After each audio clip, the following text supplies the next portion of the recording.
Hello and welcome back to Radio Gorepres. I'm Sarah. Joining me is not Phil or Rosie, but Dan, who is kindly stepping in to fill their shoes this week. If you listen to shows regularly, you might know Dan from our shows on Creep or Demon Night. Hello. How you doing? I'm alright. I'm here to talk about a movie with you. You are here to talk about a movie. Which is not Demon Night. It's not Demon Night.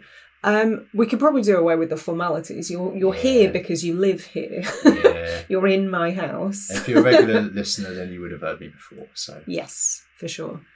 But yeah, thank you for lending a hand again. Pas de problème. Oh, are you going to slip into French this week? I might slip into a bit of French. Oh, good Lord. I'm screwed. So yeah, we took a little bit of time away. Those of you who are part of our Patreon likely already know this. If you follow us on social media, you probably already know this as well. But we took a step back to focus on mental health, which I can wholeheartedly recommend. As we discussed in the Patreon-only mini-sode last week, it would have been nice to take a holiday from our brains, but instead we took our brains on holiday, which was a nice second choice. Yeah. I would frequently like to take a holiday from my brain. Yeah, me too. But from mine. From your brain. Yeah. From my brain. But alas, that's not possible. But yeah, would absolutely recommend that. And thank you for sticking with us, if you have. Thank you for being patient and allowing us a bit of breathing space. We appreciate it. But despite being a little bit rusty and a little bit out of practice, I am hyped to talk about films again. Yes. I'm very excited. I'm especially excited about this show. This is a film I talked about. I think I touched on it briefly in one of the minisodes because I was lucky enough to see this on a big screen a few months back. I've now seen it 2.5 times and would continue to watch it happily. Okay. Which I imagine is not going to be the prevailing opinion this time around. I've seen it 1.5 times. You have. Before we get too far ahead of ourselves, though, we're covering Julia Ducournau's Titane.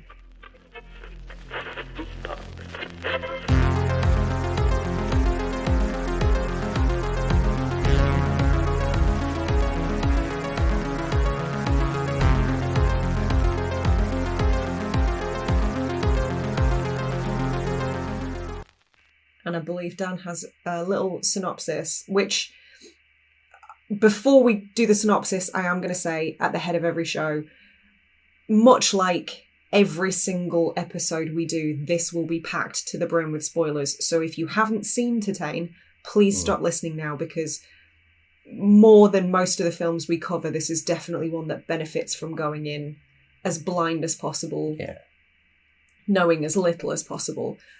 Also, potential trigger warnings abound this week because there's some wild shit that goes on that we will be talking about in depth, I'm sure. But before that, synopsis me.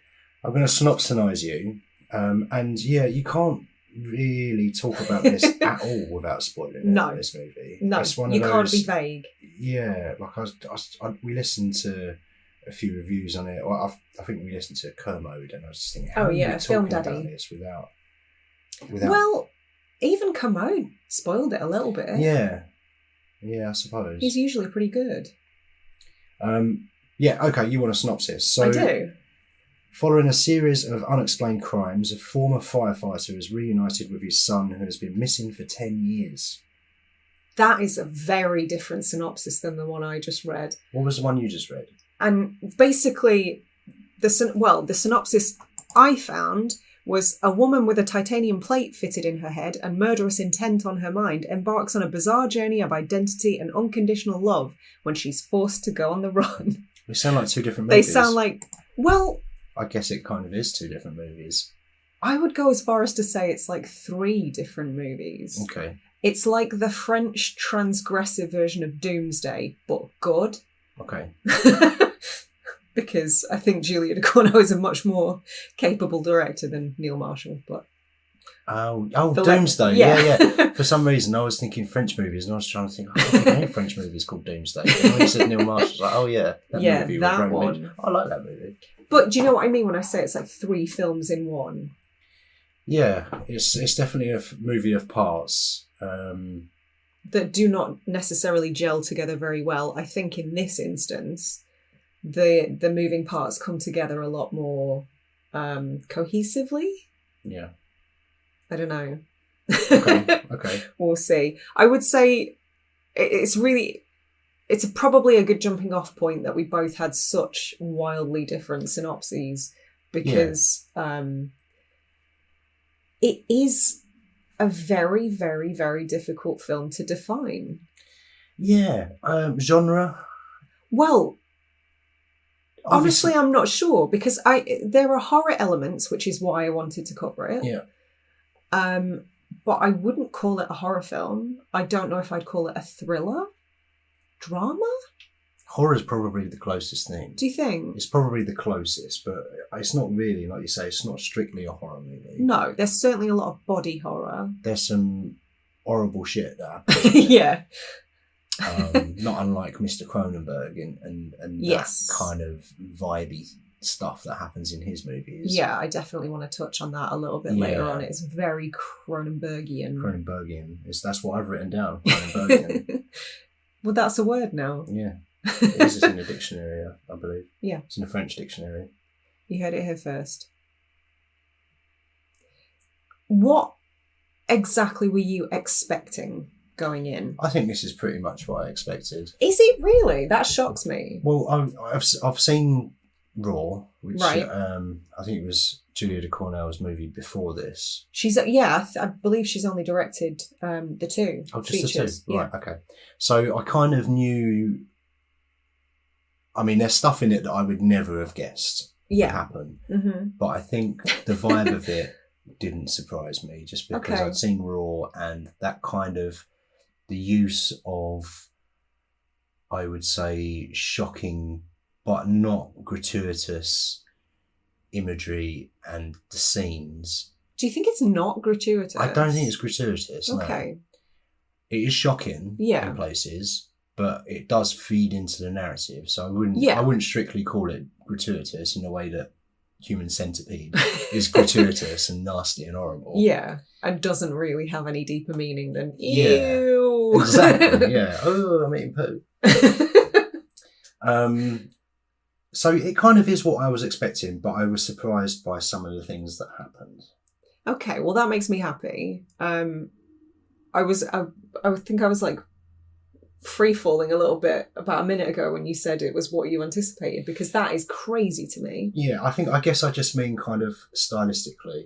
Right. Stylistically. Oh yeah.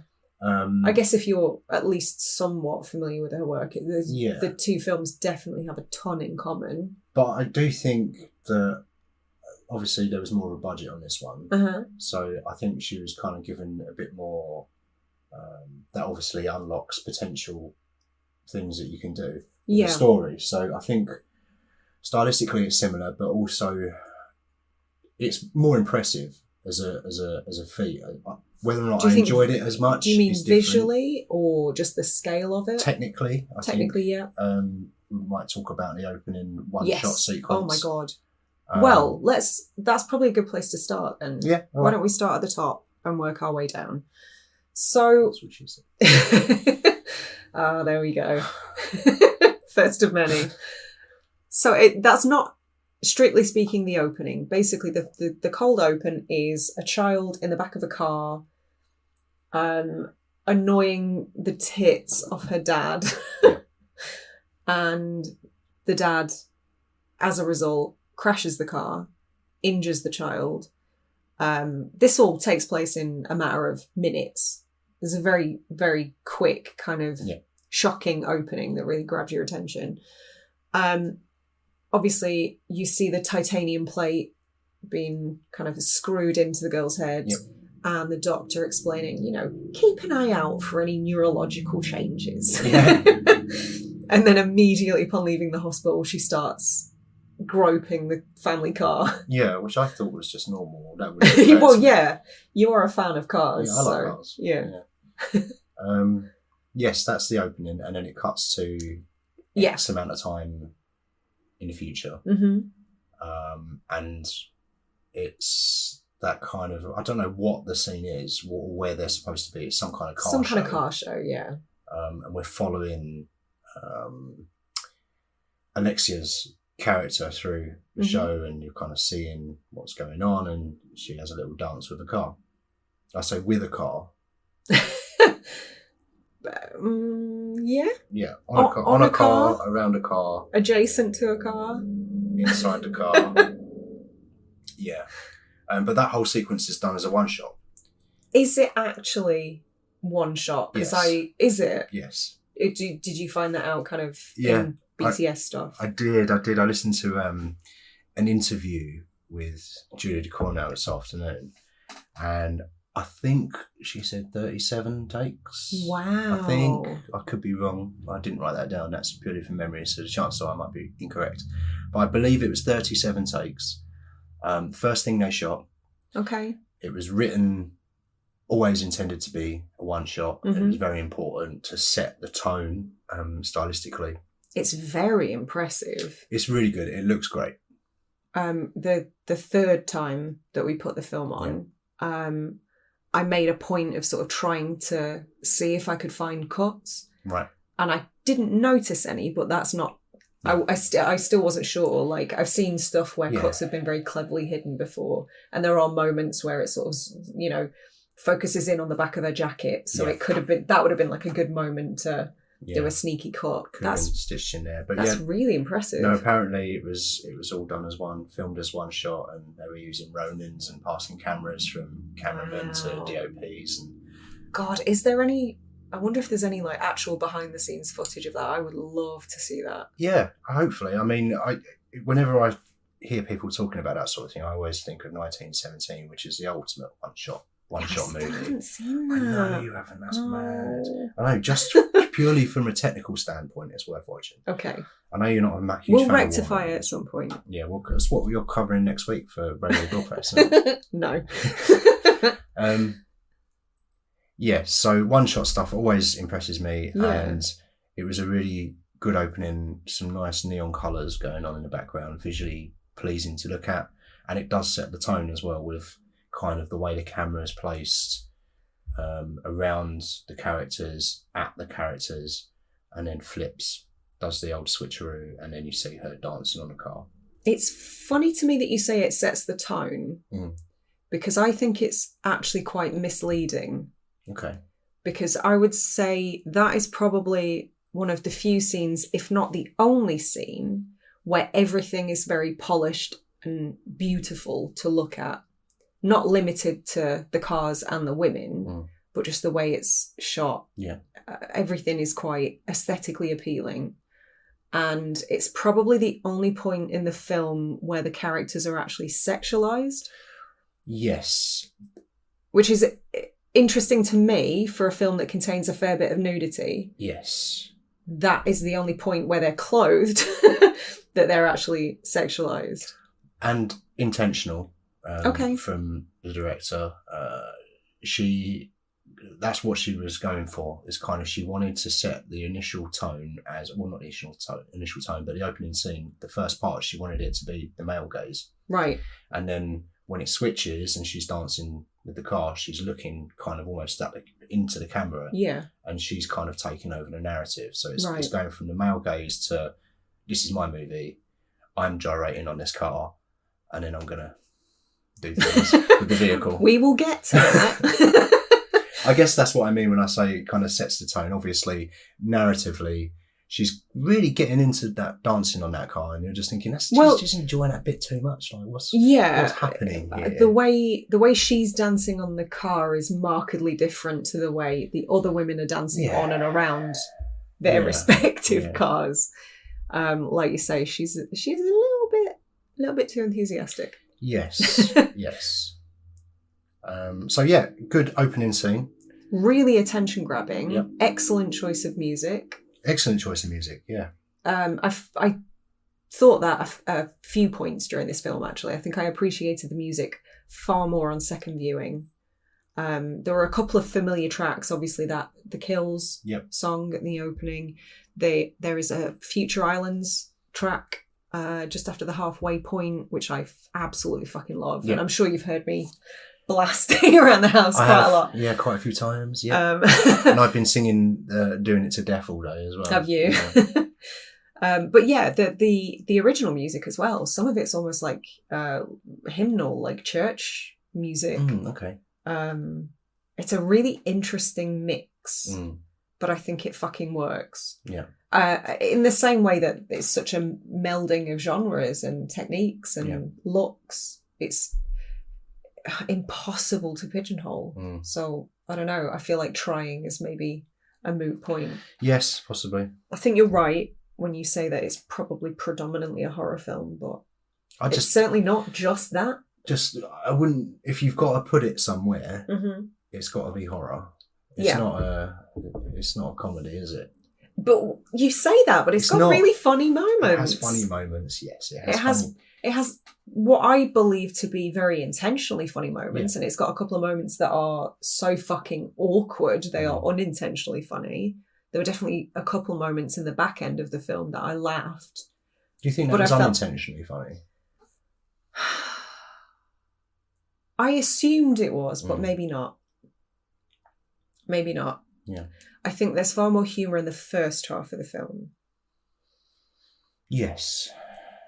So, straight after the car show, we are kind of... She's showering with the other girls. We're introduced to one of the other characters. Who she was in Raw as well. Who was the main character in Raw, And she's a little bit prickly. She's not a people person. We immediately get the sense that she's not got a lot of patience for people, and she's a bit bristly. But they have a bit of a moment, and then immediately after that, she murders a dude. Yeah, so the dude is hanging around trying to get an autograph, so he says. Yeah. And he's just being a bit forward and a bit trying to impose himself on her. It's probably a moment that's familiar to most women of a certain age, where you are sort of perhaps on your own, feeling a bit cornered. Somebody is, giving you unwanted advances.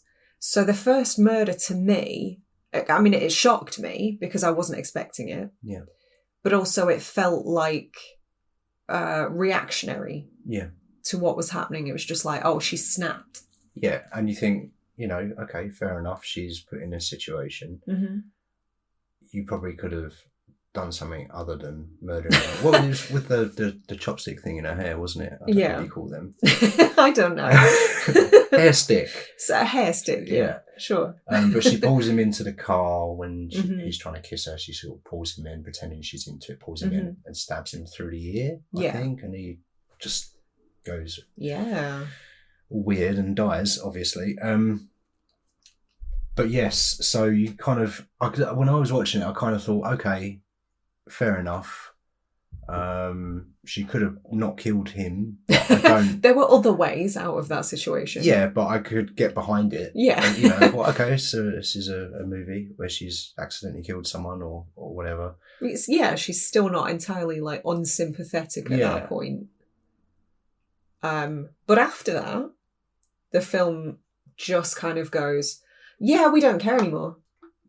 Oh, you thought this was going to be one thing? No. Now she goes back into the warehouse, the space, to shower off the dead man Gak. Oh God, I'd forgotten about that. How could you? Yeah. How could you? Because I was still on the murder stuff. Right. And then I'd forgotten that we were going back to car. Yeah. Bumpy. Car had the horn. The car. How long you've been waiting to make that joke? About 45 minutes. So, sex with cars. Yeah. Has a name. Oh, okay. Oh, go on. Mechanophilia or mechaphilia. Mechaphilia. Both are acceptable. Okay. I mean, neither are acceptable. I mean... but the terms... like, isn't it? It's not... Your car's not going to complain too much. Who cares? I'm not sure it would work the way it is depicted in the movie. Oh, no. There is an absolutely kind of otherworldly element to this film. That was quite amusing as well, because she's sitting in the car and she's tied up with the seatbelts, yeah, and she's kind of, but she's restrained herself, yeah, and the car's kind of, it's got that suspension thing that you see in movies where it's bouncing up and down. I've seen that in rap videos. Yeah, I was thinking of GTA San Andreas. Sure. Yeah, and so she's fornicating with the car. Mm-hmm. Which we're not going to get into the mechanics of it. Yeah, I just saw that coming. Yeah. But it's clearly, I mean, I was about to say it's clearly not supposed to be literal, but it kind of is, because nothing about the film suggests supernatural, paranormal. It's just presented as is. Yeah. There are deeper meanings to certain stuff in the film. I think it is a film that has something to say. Yeah. But I also think that this is just, oh, she has sex with a car. Let's not think about that too closely. It just kind of, and in that, it asks a lot of the audience, because it asks you to go, yeah, this is just a thing that happens. Move on. Yeah. There's more to this story. Yeah.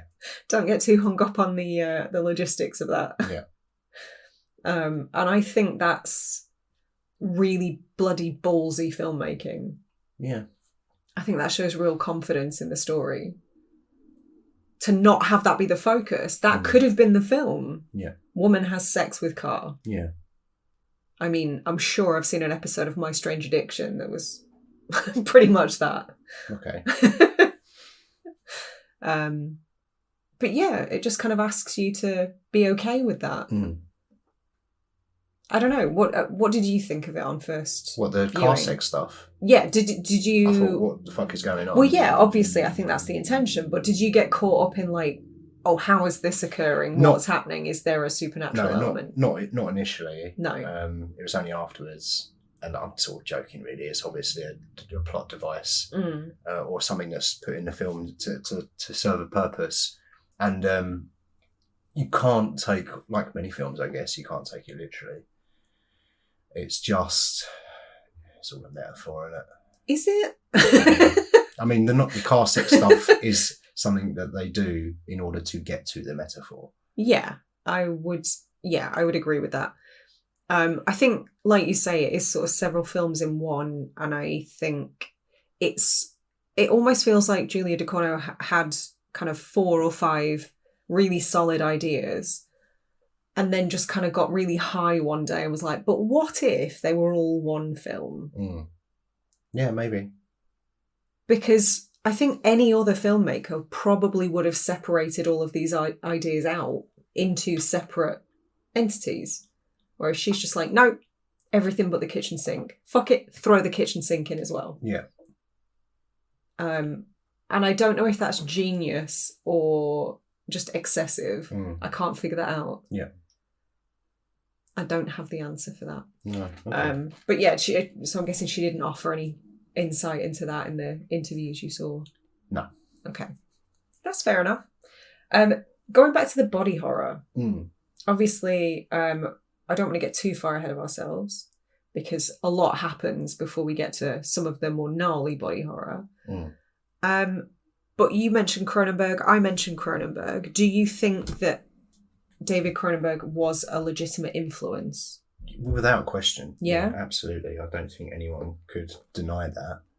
I find it an interesting comparison, because not only is the body horror quite similar in terms of like he's done a lot of stuff in like Existenz, Videodrome, where it's kind of like human meets machine, like melding of. Yeah. But also he made Crash, which was like a sexy car film. Yeah. So it feels like she's drawn a lot from his back catalogue. Yeah, definitely. Which is interesting. And I think there are very few people who can do that kind of body horror and make it genuinely squirmy. And that's the best word I can think of to describe it. Yeah. Like, I haven't squirmed that much watching a film, probably since I watched Raw. Yeah. There aren't many filmmakers today. I mean, with the exception of Brandon Cronenberg. Yeah. But, you know, the apple didn't fall far from the tree there. No. What would you say are the more grotesque moments in this film? Because as I touched on earlier, the opening is kind of like very aesthetically pleasing and quite sexy, and then it just devolves into absolute ugliness. But it's still filmed beautifully, but it's gross. Well, I think going from when she goes on a murder spree. Yeah. I don't think that's very violent at all. No, a lot of it happens off camera. Yeah, you don't see an awful lot of it. It's definitely the things that happen to her that's the squirmiest stuff. And stuff she does to herself. Yeah. I don't know. I didn't feel that uncomfortable with the stuff. I was probably more uncomfortable in Raw, viscerally. Yes. Than I was in Titane. Yeah, Raw probably made me wince more, but there were moments in this film. Like I tried to make a list of stuff that really kind of made me squirm. Okay. Obviously, the nipple piercing stuff. Anytime that, like, there were 2 occasions and I just wanted to poke. So mentioned trigger warning at the start of the show. She kind of attempts with the hair chopstick to give herself a home abortion. Right. So she's pregnant. With the car baby. Having sex with the car. Yes, and has been like leaking motor oil from her. Yes, I think that's important. We need to mention that. I'm not suggesting for a second that we gloss over that. How could we? Yeah. But yeah, she tries to. But this is what I mean when I say it's the stuff she does to herself that make me wince more than anything. Yeah. It's not violence. Because normally in these. When I say these sorts of films, normally in horror films, we're so desensitized and used to seeing violence against women. But almost all the violence in this, she perpetrates in the fact that she is kind of a serial killer, which it's also a serial killer movie. What the fuck? This film wears so many hats. Yeah. But also, like, she commits a lot of the more violent acts on herself, like scratching her belly until the skin breaks, breaking her own nose by smashing her head against the basin. That's probably my favourite moment. That's your favourite? That's probably the moment where I was most like, oh, okay. Yeah, okay. What in terms of how gnarly the violence was? Just punching herself in the face. Yeah. Like trying to clip her nose and then bashing her head on the sink. Okay. So let's go back a second. Pregnant by car. Yeah. We are to assume. She ends up back at, I cannot for the life of me remember the actress's name, but the girl from Raw. Yeah. She ends up back at her house. There's this weirdly Benny Hillian murder sequence that's clearly intended to be like farce, which came out of nowhere and I absolutely adored. Yeah. I remember watching it in the cinema and there were definite ripples of laughter. The whole experience was really fun to watch with an audience, actually, because there was a lot of awkwardness and I kind of really thrive on other people's like collective awkwardness. Yeah. So it was quite a fun experience for me. That was my favourite sequence in the movie. In the whole... Okay. Yeah. Does that mean you were disappointed with the rest of it? Do you feel like it peaked at that point? Yes, I feel like it peaked at that point. That's a shame. Yeah. I wasn't necessarily disappointed with the movie. I thought it was very well done. Mm-hmm. And it's the case with a lot of Cronenberg stuff, actually. I feel like it's more interesting visually than it is narratively to me. Wow, I could not disagree more. Good, great. That's good. So what would you, in a perfect world, what would the film have been? If we get up to the kind of murder spree bit, how would the film have progressed? Just more of the same, or? I don't know. That's that's a big question. Because it does switch gears massively. I'm going to make so many car references this show. It doesn't... There's a big tonal shift. I don't know necessarily what I would have done. I mean, I'm not a writer or a filmmaker. Where it ended up was... I guess I just didn't love it as much as you did. Okay. Spoilers. I did love it. Oh, sorry. Spoilers.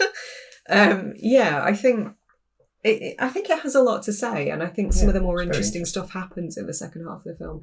But I can understand why you might feel misled, or I think the first half is definitely more fun. I think, if that's the right word. It just got much quieter. Yes. It was more reflective in the second and third acts, I think.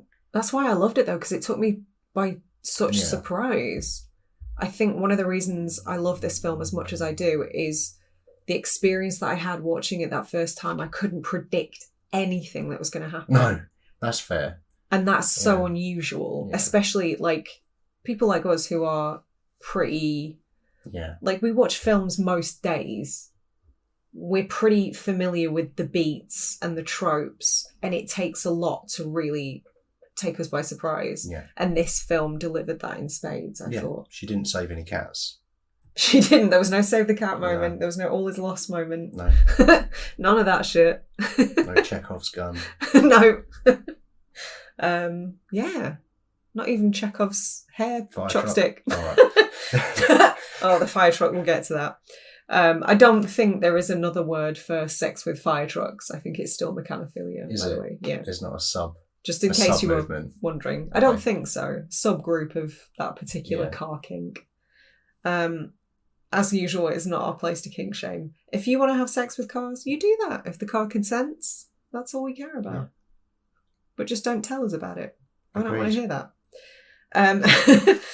But so the violence, it's really interesting to me that you kind of commented on the fact that most of it happens, most of it is implied. A lot of it happens off screen and you kind of see the aftermath, or there are just brief moments like the hair chopstick in face. But it's not particularly gratuitous. That word again. But it is really what I would call visceral. Yes, I'd agree with the word visceral. Which is, but that to me is impressive. I find the violence in this to be very kind of precise, almost surgical. I don't know if that's the right word, but that's the word that came to mind. But that to me is more synonymous with films where you see a lot more. So I don't know if that's to do with how she films things. I think I think it is. I think it's how there's this raw kind of immediacy, and the anticipation, the build up to the moment. Right. You might flag something and think, oh, this thing's coming, and now you're anticipating it coming. Right. And then maybe if it cuts away and you get maybe a peak of sound or something, it kind of tricks your brain into thinking you've seen something really horrific. The scene that I always think of the most when I'm thinking about things like that is the scene in The Dark Knight when when Joker makes the pencil disappear. You don't see it, but there's this big and you think you've just seen a pencil go in someone's eye, and you think, oh, that's violent, but really it's not because you don't see it. Well, I think, probably the best or the most famous example was what we talked about last show, when me and Phil discussed Texas Chainsaw Massacre. And a whole kind of generation of people convinced themselves it was the goriest film they'd ever seen, and there's almost no blood or on-screen violence. But if it's filmed carefully and cleverly enough, it can trick you into thinking you've seen far worse than you have. Because the human imagination is kind of an untapped resource for a lot of horror filmmakers, I think. I think it's about building that tension. I think that's the most important thing. You can show as much violence as you like, but if you're not building that tension, it's a waste. It doesn't mean anything. It's just look at all of this blood, which can be fun sometimes. Of course, but in a movie like this, I feel like it was the build-up that made it really what it was. It made the scenes difficult to watch. It's weird. Like, I think this is going to sound like I'm downplaying her filming techniques, because I think it's kind of masterfully directed. So don't misunderstand me. But I also think there's almost like a no frills style. The best example I can think of is when she's in the bathroom. So she goes on the run. God. Yeah, There's I know. so much to cover in this movie. So just before the halfway point, she's had the murder spree. One of the intended victims got away. So she's like, oh, fuck, my cover's blown. I'm screwed. She goes home. We've seen maybe 2 interactions with her parents up to this point.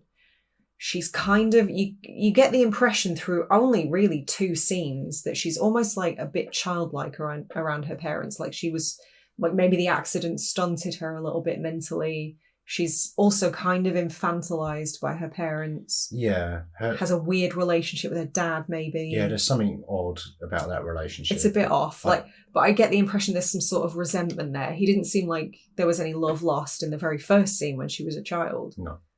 He seemed like quite a cold father. Yes, I think that's correct. I think that's intentional, given the second half. Well, she's cold herself, isn't she? She's a non-human, but she's almost mechanical in the way that she processes her emotions. I would agree with that. Yeah. But I think that also comes down to, you could argue nature versus nurture. If she grew up in that household, would it matter if she had a titanium plate in her head? Yeah. She probably might have that's why I grown up to be that cold anyway. Those couple of those couple of scenes that she had with her parents, I think that's a good point. Like, it does raise the question, would she have turned out that way anyway, because of how she was raised, regardless of metal, the titanium plate in her head. Any kind of immediate neurological changes. Yeah. Because, you do kind of hear about the more famous serial killers. Yeah. They all had very similarly shitty upbringings and, broken homes, all sorts. Yeah. So nature versus nurture is a very interesting one. And I think it's kind of masterful that Julia Ducournau hints at that in only like 2 or 3 scenes. Very brief scenes as well. Yeah. I think that's kind of genius. Yes. But yes, so midway point, we kind of have this tonal shift. She comes home, realises she's fucked, sets fire to the family basement, goes upstairs. There's that last kind of glance exchanged between her and her father, who just wakes up, and she quickly shuts the door, locks them in. Because you didn't necessarily catch that the first time we watched it, did you? No. I definitely got the impression that she was kind of condemning them to death at that point. Yeah, it's no question. I just wasn't watching it properly. Yeah, this isn't a film where you can go through it distracted, for sure. Too much happens. And she goes on the run. Finds herself at what I think is probably a train station. Some kind of public transport arena. Arena. Yeah. Maybe there was loads of cars there. It was just like, oh man, this is like heaven. Too much choice. Yeah. There's a bus. And that's like a nightclub for normal humans. Yeah. But she kind of at that point panics, realizes she's probably going to have to drastically change her appearance. Yeah. There's this very subtle background storyline that's been peppered throughout, where there's like missing children that are always on the news. Yeah. So it's at that point she's like, aha, I'm going to rebrand myself as a missing boy. And again, I don't know if this was the intention. I would be shocked if it wasn't. But the first time I watched it, I was immediately reminded of a documentary that I watched years ago called The Imposter. We talked about this briefly last week. You've not seen it, have you? No. So basically, it's one of those stranger than fiction documentaries where a family in America, their son went missing. It was, I don't know, maybe 12, 13.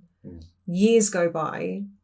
Then a Frenchman in Spain, who's far older than their missing son would have been, goes to authorities, says, "Oh, I'm him," and just goes and lives with the family. And they're just like, "Yeah, you're our son. We accept this." Yeah. It's a very deeply strange story.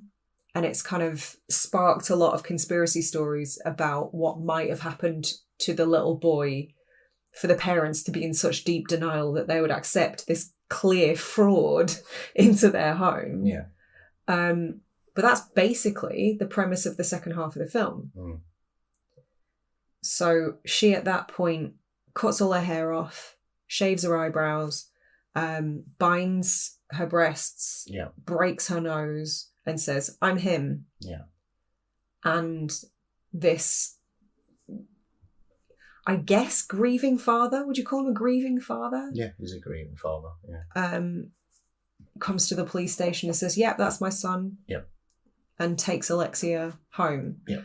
And something that struck me on second viewing is that I hadn't realised how little dialogue Alexia has in this film. She says almost nothing, which I think is testament to, I don't want to butcher her name, Agatha. Go on. I've got no idea. You speak far more French than I do. I don't know. I know her first name is Agatha. Right. But I don't know what her second name is. But her performance is just outstanding. I don't think she's a professional actress. First movie. Right. For sure, yeah. Mind-blowing. Yeah. What she's able to convey with zero dialogue in the second half of the film is incredible, I think.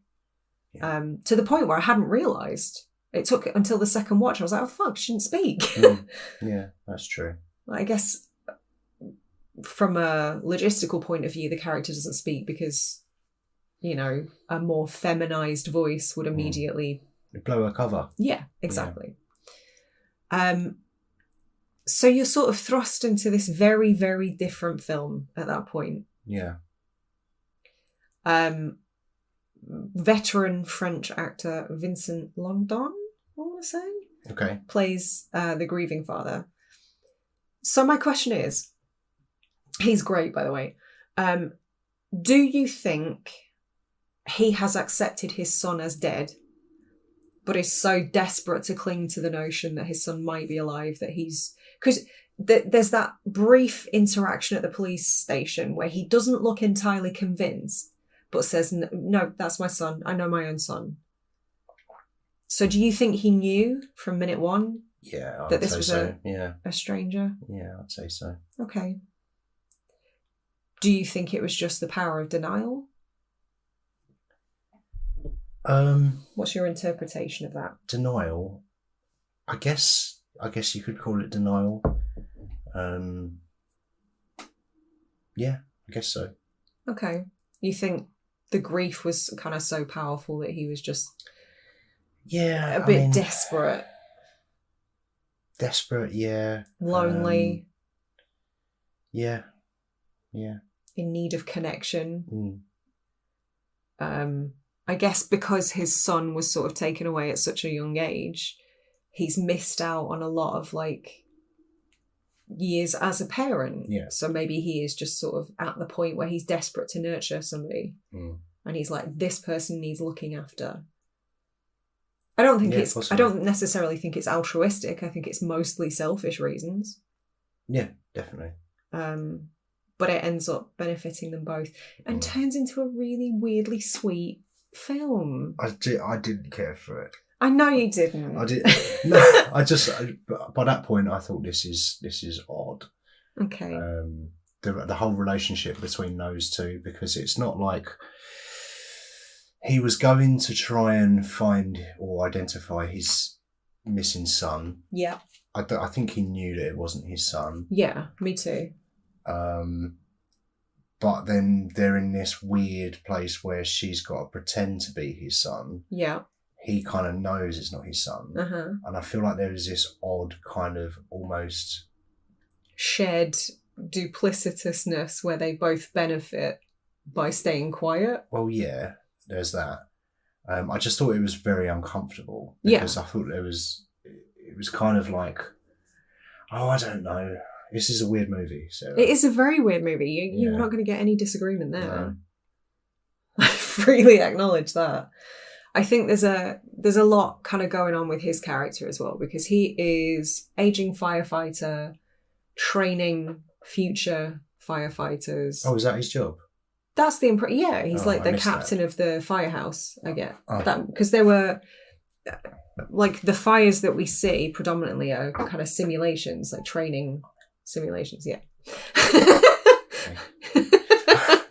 See, there's so much going on. Yeah. You don't necessarily catch it first fires. Time. Well, they were real fires, but they were kind of controlled fires in a simulation for training purposes. Right. Okay. But yeah, you get the impression he's very kind of emotionally haunted, and there are moments at which, like, the fact that he kind of injects himself with what I imagine is steroids. Yeah, it's definitely steroids. Yeah. Because he sort of feels like his youth is slipping away, and he's kind of surrounded by these younger men and he can't keep up.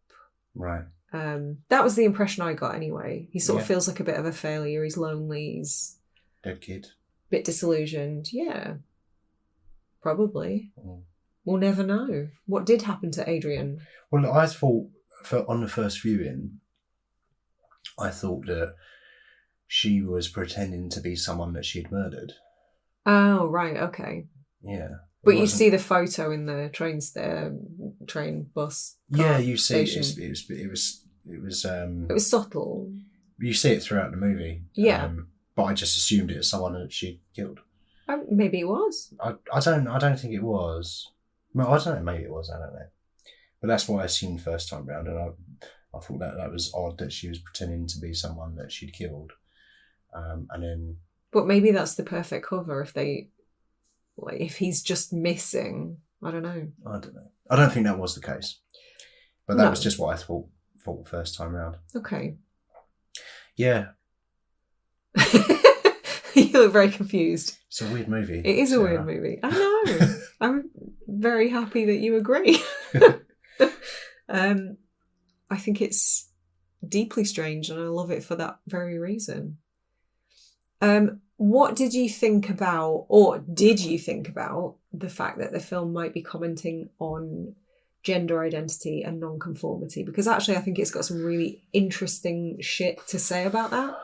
I probably don't really know enough about the subject to be able to comment. Do I think it was trying to say something? Yes, probably. What was that? I don't know. I think it was definitely. I can't really say definitely. I think it was probably trying to comment on, or ask questions at the very least, about what comprises gender identity, and maybe sort of poking holes in the bullshit performativity of it. Right. Okay. Because we go from the beginning where she's got long hair, makeup, scantily clad, hypersexualized, very feminine, to literally pretending to be a boy, binding herself in the same way that a lot of trans men do before gender reassignment surgery. Right. There was a lot there that's kind of screamed, this is saying something about gender, even if I don't necessarily have all the answers, but I think it's definitely kind of asking some important questions about that. No doubt. And I think the kind of physical metamorphosis that she goes through, she's kind of black and blue towards the end, sort of speaks volumes to like the trans experience as well. Right. I mean, obviously I have no first-hand experience of that. I know a couple of people who identify as trans. But it is a very, from what I gather, emotionally and physically torturous process. Right. And I think she kind of wears that on her body. Like when she undoes the binds, you can see the marks that are left, and it's painful to look at. And I think potentially some of that could be a physical kind of manifestation of that sort of thing. Okay. I don't know. These are just things that have been percolating since watching it the second time. Right, okay. Nothing to add? No, there's loads of stuff going on in this movie, and I don't know what 85% of it means. That's a high percentage. Yeah, it's a very high percentage. I don't necessarily think it has to mean anything. I think it's a film you could take on face value if you wanted to. I disagree. I don't think this is a movie that you can take on face value. I think...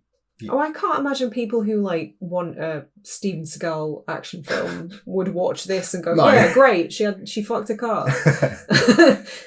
But I don't think you necessarily have to delve deeper like we're trying to do. I think that you do have to delve deeper. I think you have to look past the surface of it. I'm happy to be proven wrong. Because otherwise, what is it? It's not. I wouldn't call it. While it looks really good, technically, it's lovely to look at. Yeah. I wouldn't call it an enjoyable experience watching it. No. So, if there's not some deeper meaning, which clearly there is, I think it's more about, and I think you mentioned this the other day, about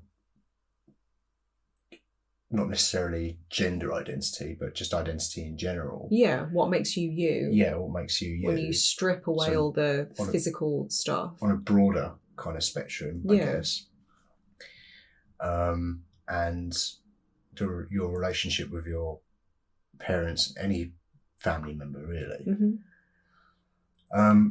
I could it's not a movie that you could just put on and watch in the background. No, God, no, agreed. Like Baby Driver. You're just thinking about other car films now. Yeah, wildly different. Would not make a very good double bill. I disagree to a certain extent. I think it's intentionally provocative. I think it's been unfairly criticised as being... I read one review that called it hollow provocation, which I vehemently disagree with. 100% disagree with that. I think it's intentionally provocative. I think it's intentionally subversive, intentionally transgressive. And I don't enjoy it in a typical sense, but I would watch it time and time again. But then I like climax. Like, who am I to talk about anything? Yeah, good Lord. Gasper no. Gasper no way. Gasper no way. Yeah. But I get something out of films that challenge me and are a bit of an assault on the senses. Yeah. And for that reason, I'm happy to watch them again, even if I'm not going to sort of delve deeper on a philosophical, existential level. Yeah. I just enjoy being challenged. I enjoy the experience of it. I think everything that happens in this movie feeds into the narrative and does have a deeper meaning. Probably even just throwaway things that you don't even really think about. Yeah, I'd be surprised if anything was accidental in this film. It seems pretty meticulously put together. Someone's going to write an essay on this movie. So, going to? Yeah. Or has? Do you think they already have? Yeah, for sure. Okay. I think there's probably like a handful of theses being written right now. But I think the more obvious themes to me is definitely the parenthood stuff and... Oh, God, yeah. That becomes far more apparent in the second half. Yeah, absolutely. And who you are. And whether that's as a result of parenting or other influences. Yeah, I agree. And I think it sort of challenges the notion that blood is stronger than water. That kind of stupid idiom. It kind of... Oil is thicker than water. Oil is thicker than water, yes. Oil is thicker than blood. There we go. We got there in the end. But yeah, it definitely challenges the notion that you have to form bonds with your people you're related to by blood. I think familial bonds can be anything. Yeah, absolutely. I would say from experience, I'm not very close to most of my family. Extended family, they're strangers to me. Yeah. Having moved about 15 years ago and met a group of new friends who I consider to be family, I have far stronger bonds with any of them. Yeah. So I think that's ultimately the meaning of the film, right? I think that's at the heart of the movie, for sure. And like you say, it becomes more apparent as it goes on, which I guess is kind of the mark of a good movie. You're kind of watching it and going, what the fuck does this all mean? Yeah, just shocking. Oh, okay. Yeah. And it gets quiet and it gets a lot quieter in the final sections of the movie, and it just becomes clearer what they're going for. It's funny you say that when you say quieter, because a lot of it is quite, like, literally quiet. There are moments where there are a couple of scenes actually where they kind of connect through dance and movement. That's a recurring theme throughout. Yes. And there are a couple of moments where the dad and Alexia as Adrian connect through movement. There's that scene where he's sort of dancing and trying to be a bit goofy and pull her in, and she's having none of it, and she's very, like, a bit violent, a bit resistant, and they tussle. Fight, yeah. And then there are moments, like at the firehouse, to that Future Island song, where it's just a kind of wordless moment where they're dancing, and she smiles for the first time in maybe the entire film. Right. There's a moment of genuine joy and connection. Yeah. And it's all completely wordless. And I think that's brilliantly done. What was the dancing about then? What was the purpose of that, do you think? In which scene specifically? Well, it was used many times, so I assume in very different ways though. But so the last one was the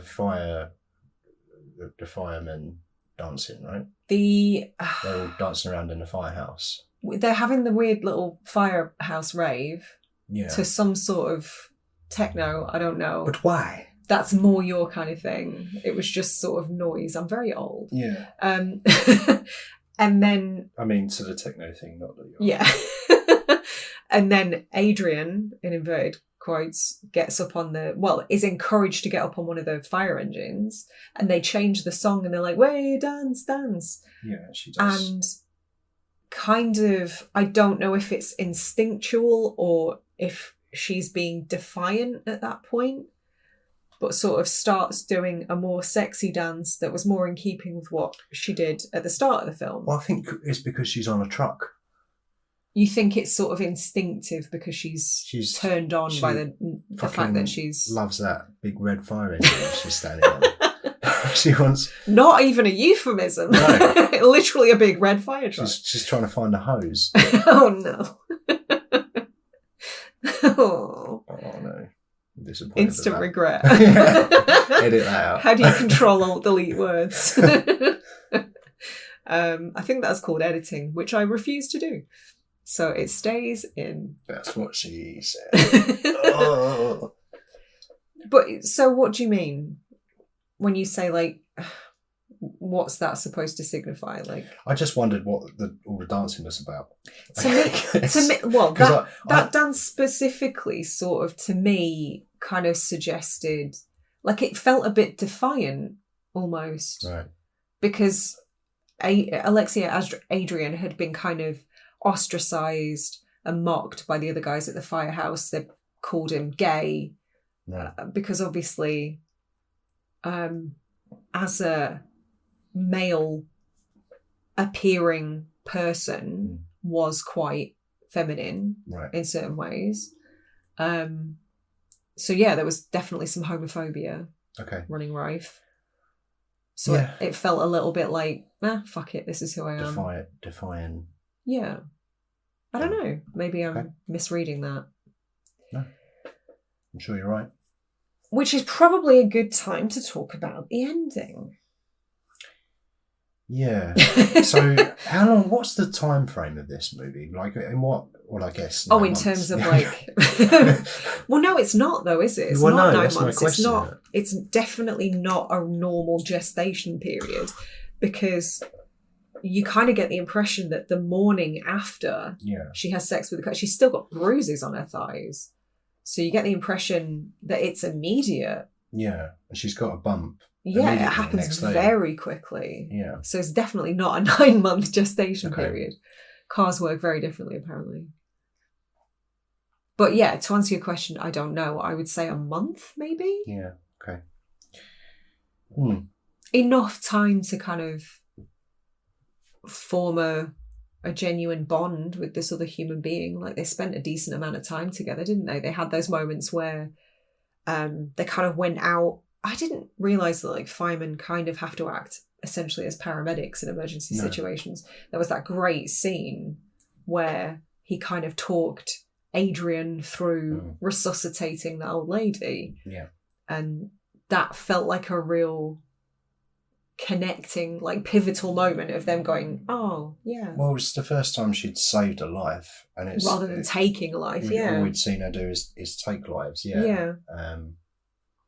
It was almost like a realisation in that, I don't have to murder people horrifically, I can save them, and maybe it's nicer or whatever. I don't know. But I guess it's because of the love and the patience that Legrand has been showing her. Yeah. Which harkens back to the parental thing we were talking about. So that's what she'd been missing the whole time. Yeah. Yeah. So yeah, the culmination of the film is that she goes into labour.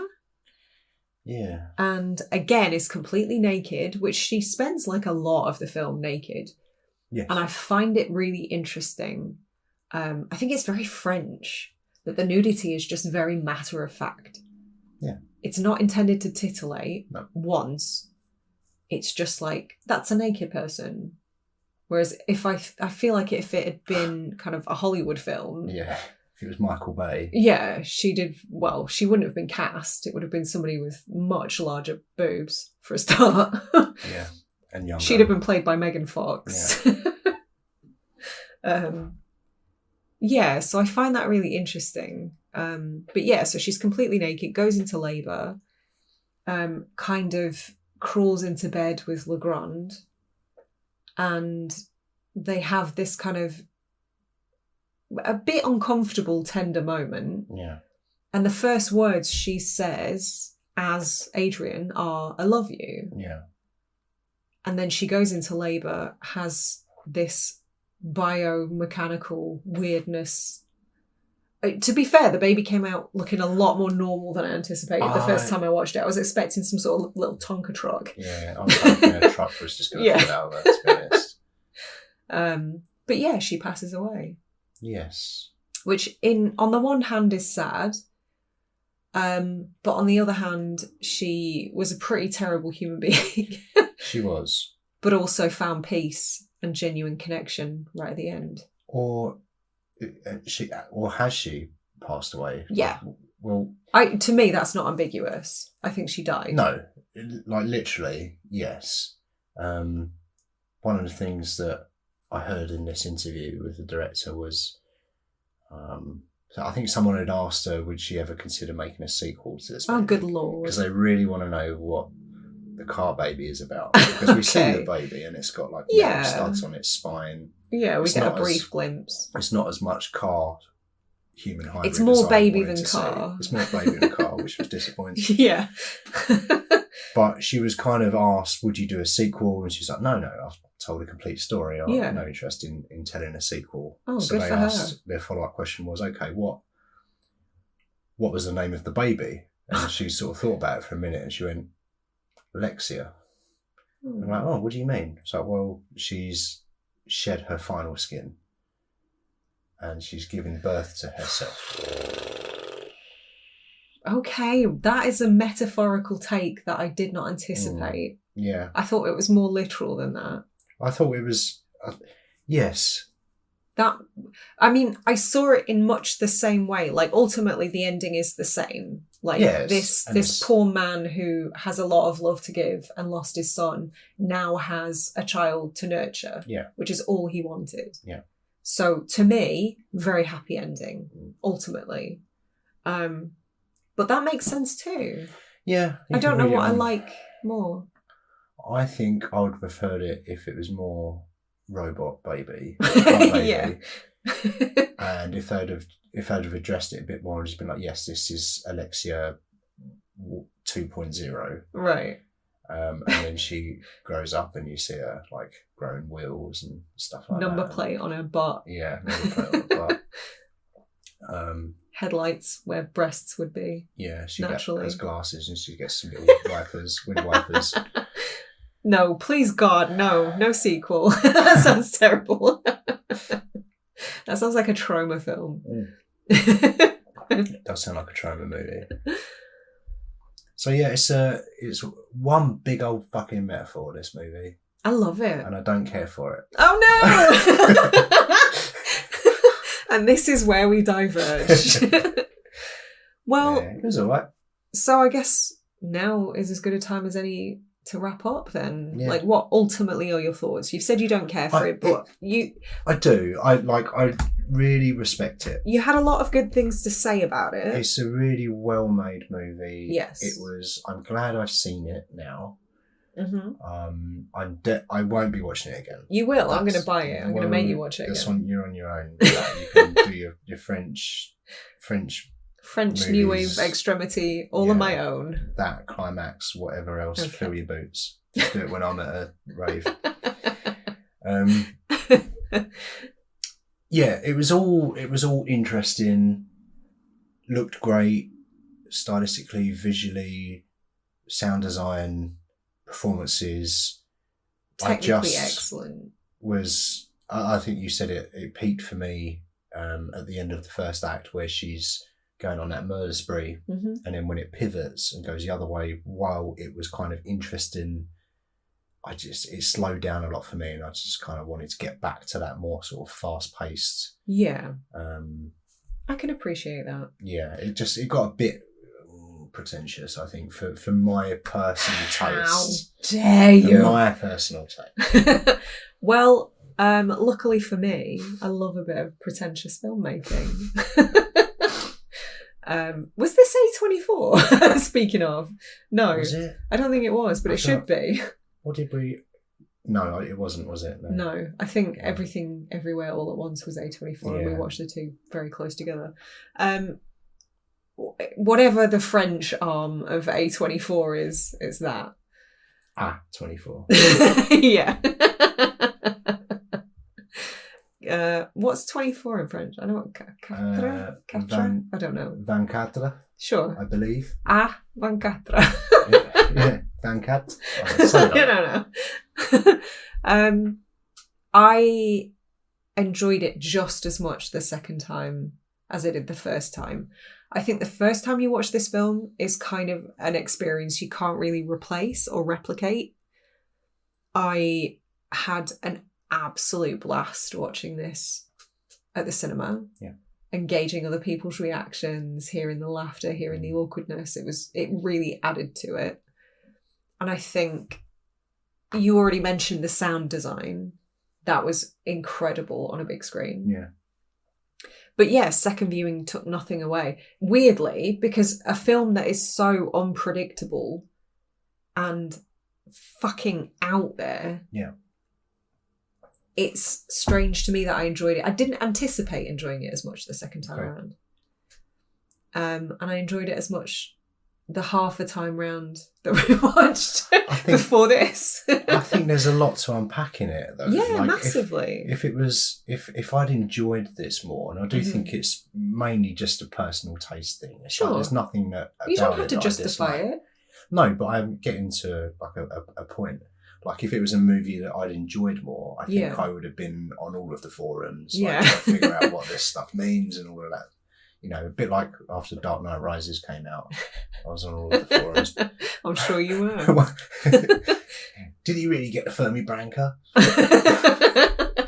But she's got the pearls. Oh no. It's definitely real. I just, there's a lot to unpack. So I'm not surprised when you say that you enjoyed it just as much second time. I'm not surprised if you enjoyed it first time. I think this does lend itself to repeat viewings. There's so much going on. Yeah. Like it's a lot to absorb in just one viewing, I think. Yes, yeah, there's lots and lots going on in it. So I think I will qualify this by saying if you like this film, it almost necessitates multiple viewings. If you didn't like it, fair enough. One and done. I can see that. Yeah.